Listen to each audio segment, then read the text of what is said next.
अपना ध्यान सम्मुख विराजमान श्री श्री 108 श्री परमहंस महान विभूतियों की ओर लगाते हुए और अपनी मुख रचना को पवित्र करने हेतु एक बार ऊंची और मीठे स्वर में बोलिए जयकारा। बोल मेरे श्री गुरु महाराज की जय। बोलो साचे दरबार की जय। बोलो श्री सतगुरुदेव भगवान की जय।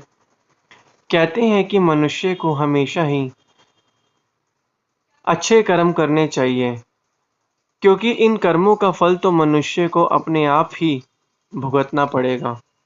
मनुष्य को कर्मों का फल इसलिए भुगतना पड़ता है क्योंकि कर्म एक प्रधान है, एक चक्र है।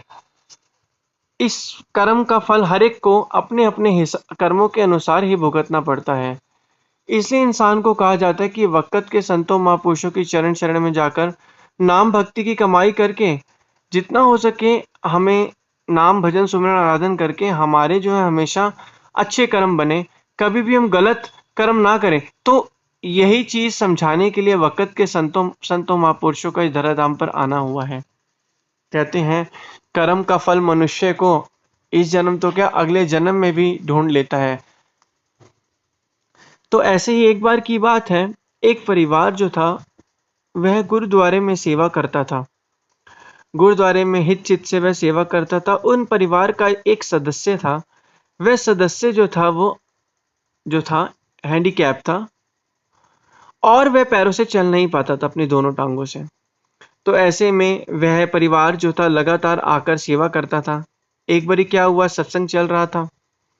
सत्संग चलने के बाद चलते चलते परिवार के एक सदस्य ने जो थे सत्संग में पूछा गुरुजी से कि हम पूरा परिवार जो है इस यहाँ पर सत्संग करने आता, हाँ यहाँ पर सेवा करते हैं, भक्ति भाव करते हैं, लेकिन हमारे परिवार में हमारे ये जो सदस्य हैं ये क्यों जो है हैंडीकैप है, ये क्यों ऐसा है। तो गुरु जी ने कहा, यह देखा और कहा कि यह जो बच्चा है यह पिछले जन्म में क्या एक किसान का बेटा था। कौन था? एक किसान का बेटा था।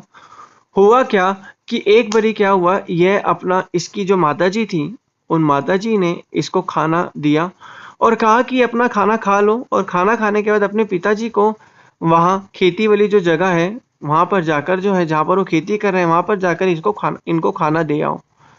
तो उसने जो था खाना खाया और खाना खाने के बाद जैसे ही पिताजी का खाना जो था डब्बे में तैयार किया, प्लेट में रखा गया, जैसे उन्होंने रखा तो बाहर से जो था कोई उनको आवाज मारने लगा उस बच्चे को। तो वह बच्चा जो था बाहर गया और उस आवाज को सुना कि कौन उसे बाहर बुला रहा है।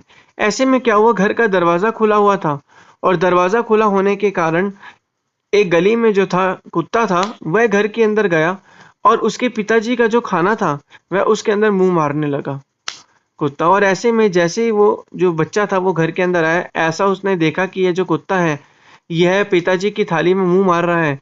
तो उसने बिना सोचे समझे, उसने देखा ही नहीं कि क्या इसने सचमुच में मुंह मारा, क्या वो चीजें झूठे हुई भी या नहीं हुई। उसने वहां पर एक रॉड पकड़ी और उस रॉड से उस कुत्ते की दोनों टांगों पे रॉड मारा, जिससे वो कुत्ता जो था अपाहिज हो गया। और कहते हैं जब तक वो कुत्ता जिंदा था वह अपाहिज होकर अपना जीवन व्यतीत करता रहा और मरते समय बहुत ही दर्द से मरा। तो कहने का तात्पर्य यही है कि इस जन्म में इस लड़के ने जो पिछले जन्म में जो कर्म किया उसका फल आज यहाँ मिल रहा है। जैसे इसने उस कुत्ते को अपाहिज किया वैसे इस जन्म में यह आज अपाहिज है दोनों टांगों से। तो इसलिए कहा जाता है कि हमें हमेशा सोच समझ के कर्म करने चाहिए, क्योंकि अगर हम कर्म बिना सोचे समझे कर देंगे तो हमें इसका जो भुगतान है या तो इस जन्म में करना पड़ेगा थोड़ा, या तब भी बच जाता है तो अगले जन्म में भी हमें करना ही पड़ेगा। तो यही वक्त के संत महापुरुष हमें फरमाते हैं कि जितना हो सके कर्मों का तो फल सबको मिलना ही मिलना, जो हम पीछे कर्म करके आए हुए हैं। लेकिन अब हमें इतना पता है कि इस दुनिया में इस जन्म में हमें जो है कोई बुरा कर्म नहीं करना, क्योंकि इस दुनिया से जाने के बाद हम दोबारा इस दुनिया में आएंगे और हमें उस कर्मों का फल मिलेगा। तो हमें जो है अपने जो कर्म है हमेशा अच्छे करने हैं। तो यही वक्त के संतों महापुरुषों का कहना हुआ है।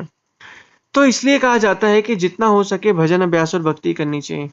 इसी प्रकार एक और घटना हम बताने जा रहे हैं। एक बार एक औरत थी, वो भक्ति भाव करती थी, नाम सुमिरन आराधन करती थी, भजन अभ्यास सुमिरन करती थी और सेवा करती थी आश्रम में। तो हुआ क्या, आश्रम में वह सेवा करती थी, सब कुछ सही चल रहा था, लेकिन हुआ क्या कि उसका जो पति था वह उसे हमेशा जो था मारता कूटता रहता था, जिससे वह बहुत ही परेशान थी। परेशान होने के बाद एक बारी इतना हो गया कि वह उस समय बाबा जी के पास गई, गुरु जी के पास गई।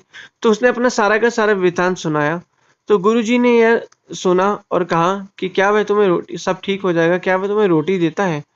तो उसने कहा, औरत ने, हाँ वो मुझे रोटी देता है। इसी प्रकार फिर से थोड़े समय पश्चात तो फिर गुरुजी ने कहा ठीक है, सबको कोई दिक्कत नहीं है। फिर थोड़े समय पश्चात फिर उसका पति उसे मारने लगा। तो वह गुरुजी के पास दोबारा गई, तो ऐसे ऐसे बता। गुरुजी ने फिर पूछा, क्या वह तुम्हें रोटी देता है? तो उस औरत ने कहा हाँ। तो गुरुजी ने कहा फिर सब ठीक हो जाएगा। फिर उसने सोचा कि यार गुरुजी ने कहा है तो इसका मतलब सच में ठीक हो जाएगा। फिर दोबारा जो था, कुछ समय पश्चात हुआ क्या कि पति वैसे ही उसको मारता रहता था, और थोड़े सालों बाद क्या हुआ, वह दोबारा स्त्री गुरु के चरणों में गई और कहा कि वह मुझे मारता रहता है। तो गुरु जी ने कहा कि क्या वह तुम्हें रोटी देता है? तो उस स्त्री ने कहा हाँ। तो गुरु जी ने कहा चलो सब ठीक हो जाएगा। फिर थोड़े समय पश्चात 1-2 साल हो गए, वह स्त्री जो थी बिल्कुल ही परेशान हो गई, रोने लगी और गुरु जी के पास गई और कहा कि गुरु जी ऐसा मेरे साथ ही क्यों हो रहा है? मैं तो इतना भक्ति पूजा सिमरन आराधन करती हूँ, तो ऐसा क्यों हो रहा है? तो गुरुजी ने फिर पूछा उनसे, क्या वो तुम्हें रोटी देता है? तो उसने कहा हाँ। फिर वह रोई, उसने कहा गुरुजी मुझे प्लीज बताइए कि क्या दिक्कत है, ऐसा क्यों होता है मेरे साथ? तो गुरुजी ने कहा अच्छा, अगर आप सुनना चाहते तो आप सुनिए। पिछले जन्म में, आज जो तुम्हारा पति है, पिछले जन्म में तुम इस पति जो है, यह तुम्हारा बेटा था और तुम इसकी सुतेली माँ थी। तुमने क्या किया, तुम इस लड़के को हमेशा मारती रहती थी और इसे जो थी खाना वगैरह भी नहीं देती थी। लेकिन अब तुम ये देखो, इस जन्म में तुम्हें क्या हो रहा है कि यह जो बेटा था पहले, अब यह पति बनकर तुम्हें मार रहा है। तुम ये शुक्र मनाओ कि और जब यह तुम इसकी सौतेली माँ थी, तब तुम इसको इतना मारती थी और इसको खाना नहीं देती थी हफ्तों हफ्तों भर तक। तुम शुक्र मनाओ कि क्या कहते हैं, तुम्हें भले ही तुम्हारा पति मार रहा है, ये तुम्हारे कर्मों का खेल है, मार रहा है, लेकिन क्या उसने तुम्हारे रोटी और खाना पीना बंद किया? उसने कहा नहीं। तो उसने कहा ये शुक्र मनाओ, कह रहे हैं कि तुम्हें कर्मों का फल तो मिल ही रहा है, साथ में ये शुक्र मनाओ कि क्या, कि तुम्हें वो रोटी दे रहा है, ये सबसे बड़ी बात है। तो फिर जैसे ही स्त्री ने ये बातें सुनी तो उसकी आंखें खुल गईं, और श्री सदगुरुदेव महाराज जी ने जो हमें यही फरमाया, स्त्री ने जब ये बातें सुनी तो उसकी आंखें खुल गई, गुरु जी के चरणों में प्रणाम किया कि अच्छा यह बात है। तो यही चीज जब उसने सोची कि इस तरीके से जो था पिछले जन्म में ऐसे ऐसे किया, तो गुरुजी ने उसे पूरा समझाया, तो तब उसे पता चला। तो इसलिए गुरुजी ने कहा अब तुम जो जितना हो पाए अच्छे कर्म करो, जिससे क्या कहते हैं तुम्हारे अगले जन्म में ऐसी कोई परेशानी और दिक्कत ना पड़े।